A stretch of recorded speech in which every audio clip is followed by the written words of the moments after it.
Have you ever felt like people today are ruder than ever before? That somehow humanity has lost its way? Well, unfortunately, rude people have been around since the beginning of time, though there's a crucial difference between ancient and modern times. While historically a rude interaction would end on the spot, today's digital age allows these moments to live on and multiply through social media. A person having a bad day at the grocery store might be unknowingly recorded and go viral, transforming a brief moment of rudeness into a cascade of widespread meanness. This modern amplification aside, the prevalence of rudeness is nothing new. In fact, the oldest documented complaint of rudeness was nearly 4,000 years ago in ancient Mesopotamia, where a customer complained about both poor quality copper and the rude treatment his messenger received. Both Plato and Seneca addressed this timeless human trait, with Seneca noting in 4 BC, "Our ancestors complained about manners. We complain about manners, and our children will complain about manners." This timeless wisdom reminds us that rudeness isn't a modern crisis. It's a constant companion of human nature. Unfortunately, there has been a disturbing shift in how rudeness manifests and spreads through social media. What was once a momentary lapse in civility can now become a viral sensation, amplifying and perpetuating negativity far beyond its original context. Imagine dropping a pebble into a still pond. Watch how the ripples spread outward, touching everything in their path. This is exactly how rudeness spreads on social media. One person's recorded moment of incivility ripples outward through shares, likes, and comments, creating waves of negativity that can reach far beyond the original incident.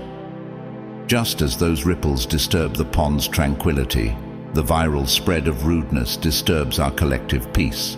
But like the pond that eventually returns to stillness, you have the power to be the calm that stops these digital ripples from spreading further. The lesser-known Stoic Musonius Rufus taught, "Since every person is born with a capacity for virtue, we should train ourselves to recognize when we're about to add to the world's disorder." This mindset aligns perfectly with Epictetus's wisdom. If you hear that someone is speaking ill of you, instead of trying to defend yourself, say, "He obviously doesn't know me very well, since there are so many other faults he could have mentioned." Realize that your reaction to the difficult behavior is everything. Marcus Aurelius reinforced this with a lesser-known reflection. When you wake up in the morning, tell yourself, "The people I deal with today will be meddling, ungrateful, arrogant, dishonest, jealous, and surly. They are like this because they can't tell good from evil." Now that we understand rudeness has been a constant companion throughout human history on planet Earth, let's explore 9 essential lessons on how to deal with it. Lesson number 1, don't take it personally. Imagine yourself as a majestic mountain, standing tall against the changing skies. When storms of rudeness roll in, whether it's that cutting remark in the morning meeting or the eye roll from a stranger in line, the mountain remains unmoved. Here's how to practically maintain that steadfast strength. When a co-worker makes a dismissive comment about your presentation, instead of internalizing it, tell yourself, "This reflects their communication style, not my work quality." If someone sends you a terse email, practice this mental reframe. They might be dealing with a deadline I don't know about. The Stoic philosopher Epictetus captured this perfectly when he wrote, "Remember, it is not enough to be hit or insulted to be harmed. You must believe that you are being harmed." Let's apply this wisdom concretely. Create a mental checklist. Is this person A, having a bad day? B, dealing with unknown pressures? C, simply operating from their own limitations? When that customer service representative is abrupt, remind yourself, they've probably handled dozens of complaints today. When your teenager rolls their eyes at your suggestion, think, This is about adolescence, not my parenting. Start keeping a perspective journal. When someone's rudeness stings, write down 3 possible reasons for their behavior that have nothing to do with you. Research shows this practice actually rewires our brain's response to perceived slights. Remember, just as a mountain doesn't crumble at the first storm, you don't have to let someone's momentary rudeness define your day. Practice saying to yourself, their behavior is about them, not me. This isn't just philosophy. It's a practical tool for maintaining your peace in a sometimes prickly world. Lesson number 2. React with kindness. Imagine walking through a garden where someone has carelessly scattered thorny weeds among the flowers. Instead of retaliating by throwing more weeds, you choose to plant something beautiful in response. This is the essence of responding to rudeness with kindness, a practice that transforms negative encounters into opportunities for growth. The Stoic philosopher Marcus Aurelius illuminated this wisdom when he wrote, "The best revenge is to be unlike him who performed the injury." But how do we actually put this into practice? When that colleague sends a curt email, respond with warmth and clarity. "Thanks for bringing this to my attention. I understand your concern, and I'm happy to discuss this further." When a family member snaps at you, take a breath and offer understanding. "You seem stressed. Can I help with anything?" These aren't just pleasant phrases. They're practical tools that diffuse tension and open doors to better communication. Think of kindness as your professional superpower.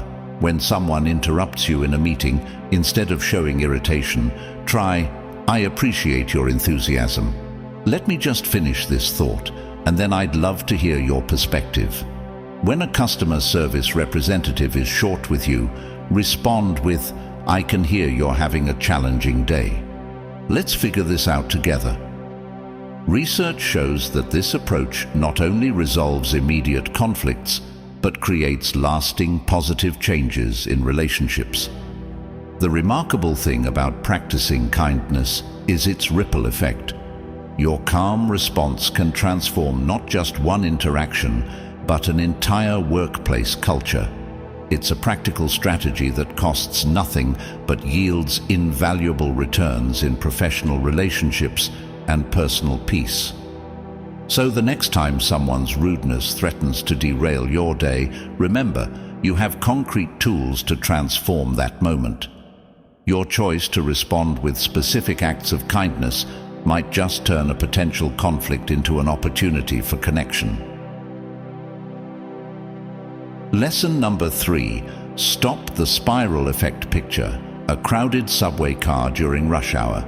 Someone accidentally bumps into you, you snap at them, they bark back, and suddenly the entire car feels charged with tension. This is the spiral of rudeness in action. A chain reaction that can transform a minor incident into a storm of negativity. Here's how to practically break that chain. When a coworker sends a snippy email copying the entire department, resist the urge to hit reply all with an equally sharp response. Instead, pick up the phone or walk to their desk. "I noticed some concerns in your email. Could we discuss this directly?" The Stoic philosopher Epictetus taught us, if someone does wrong, it is because they are ignorant. Do not add to their ignorance by responding with anger. Let's make this wisdom actionable. When you sense a spiral beginning, use these circuit breaker phrases. "I hear your frustration. Let's pause and address this calmly." Or, "You might be right. Help me understand your perspective." In meetings, when tensions rise and interruptions begin, try this practical technique. Write down the heated words you want to say, then deliberately choose a response that breaks the chain. "I appreciate everyone's passion here. Could we take turns sharing our thoughts?" Keep a spiral-breaking toolkit ready. Specific phrases and actions that stop negativity in its tracks. "I may have misunderstood. Let's step back for a moment." Or simply, "You know what? You make a fair point." Research shows that introducing even a brief pause in these escalating situations can completely shift their direction. When someone starts a negative spiral in a group chat or email thread, be the one to take the conversation offline. This seems important. Could we discuss this in person? The key is not just avoiding rudeness, but actively redirecting it. Think of yourself as a skilled traffic controller, guiding tense situations toward calmer routes. So the next time you feel that spiral beginning, remember, you have concrete tools to redirect its course. Lesson number 4. Use humor to diffuse a difficult person. Imagine tension as a balloon, slowly expanding with negative energy until it's ready to burst. Now picture humor as a small pin. A well-timed quip or light-hearted comment can release that pressure, transforming confrontation into connection. Here's how to use humor effectively, and we're not talking about sarcasm or that nervous laugh when someone cuts you off in traffic. The Stoic philosopher Epictetus advised, "Laugh at yourself when you make mistakes. Don't take yourself too seriously." Let's put this into practice. When you spill coffee on your shirt before a big presentation, try announcing, "I'm wearing my modern art collection today." When someone points out an error in your report, respond with, "Thank goodness you caught that. I was testing everyone's attention span." Here's your practical humor toolkit. When a meeting gets tense, break the ice with self-deprecating warmth. "Well, I clearly brought enough stress for everyone today. Shall we start fresh?" If a customer is frustrated about a delay, try, "I'm moving as fast as my coffee allows, and I'm on cup number 3. Keep a mental collection of light-hearted phrases that work in various situations. "This is going to be a great story someday," or "plot twist."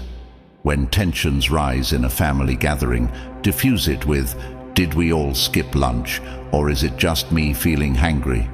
The key is using humor that builds bridges rather than walls. Research shows that shared laughter creates instant bonds, even between people in conflict. Practice turning complaints into comedy. "The printer's not working again. It must be taking another coffee break." Remember, timing is everything. Let your humor be a gentle nudge, not a forceful shove. So the next time tension starts building, remember, a well-timed moment of genuine humor can transform a potential conflict into a shared smile. Lesson number 5. Don't escalate things. Picture yourself standing at the bottom of a mountain, watching small rocks tumble down. You have 2 choices: step aside and let them pass, or throw more rocks uphill, potentially triggering an avalanche. When rudeness comes your way, here's how to practically avoid escalation. If someone raises their voice in a meeting, deliberately lower yours. "I hear this is important to you. Let's discuss it calmly." When a heated email arrives, wait 30 minutes before responding. Then use this template. "Thank you for bringing this to my attention. I understand your concern about specific issue. Let's schedule time to discuss this in person." The Stoic philosopher Seneca reminds us, "A man is not hurt by what happens, but by his opinion of what happens." Put this into daily practice with these de-escalation tools. When a family discussion gets heated, pause and say, "Let's take a 5-minute break and come back fresh." If a customer becomes aggressive, use the calm method. Clarify their concern, acknowledge their frustration, listen actively, and make an action plan. Keep a cooling phrases list ready. "I understand this is frustrating. Let's step back for a moment. What would a good solution look like to you?" Research shows that matching someone's escalated energy only increases tension, while maintaining a calm demeanor can actually lower the other person's blood pressure. So the next time tensions rise, remember, you have concrete tools to keep those small rocks from becoming an avalanche. Lesson number 6. Show empathy and sympathy. Imagine looking through a window into someone's life, seeing the unpaid bills on their table, the illness of a loved one, or the weight of depression they carry silently. Now, let's make this empathy practical. When a co-worker snaps at you, pause and consider, what might their window show today? Practice the 3 questions technique.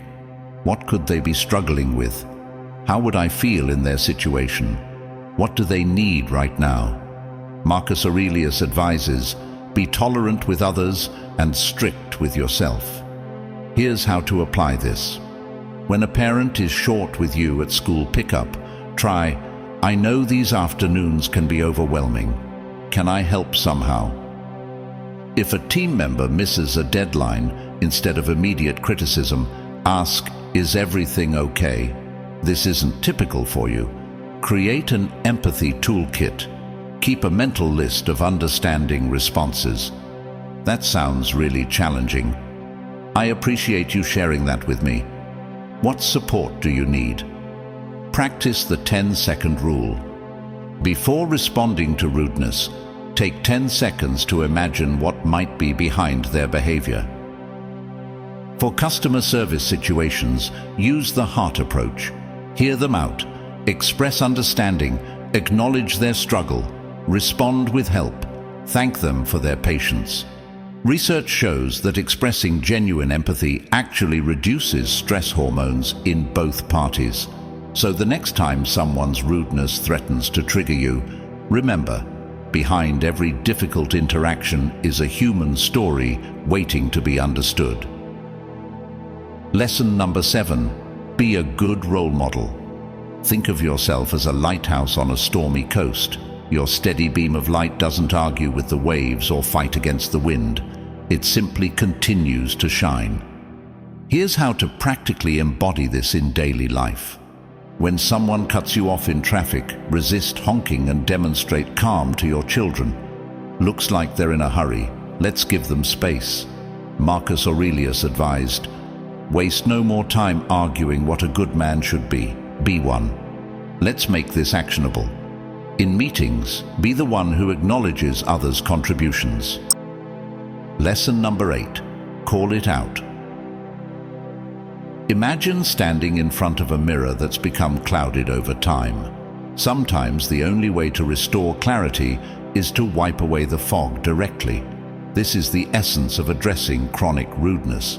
The Stoic philosopher Musonius Rufus taught us, if we see someone erring, we should not merely criticize, but show a better way. Here's how to practically address problematic behavior without escalating the situation. Start with the art approach. Acknowledge the pattern, request specific changes, and time your conversation wisely. When a co-worker repeatedly interrupts you in meetings, try, I've noticed that I'm often unable to finish my thoughts in our discussions. Could we work out a way to ensure we both feel heard? If a family member consistently makes cutting remarks, use this template. When you make comments about my weight, it makes me feel bad about myself. I value our relationship and would like to find a better way to communicate. Create a toolkit for difficult conversations. Schedule the discussion for a neutral time and place. Keep these practical phrases ready. I've noticed a pattern that I'd like to discuss. I'm sure this isn't your intention, but... Or, how can we work together to improve our interaction? Research shows that addressing issues directly, when done with respect and clarity, leads to better outcomes than letting resentment build. Remember the 3-part formula: specific behavior plus impact plus requested change. So the next time you face persistent rudeness, remember, addressing it directly isn't confrontational. It's offering both parties a chance to wipe away the fog and see each other clearly again. 9. Avoidance. When all else fails, totally distance yourself. Like Seneca once said, the greatest power we have is the power of choice. Everything else is outside our control.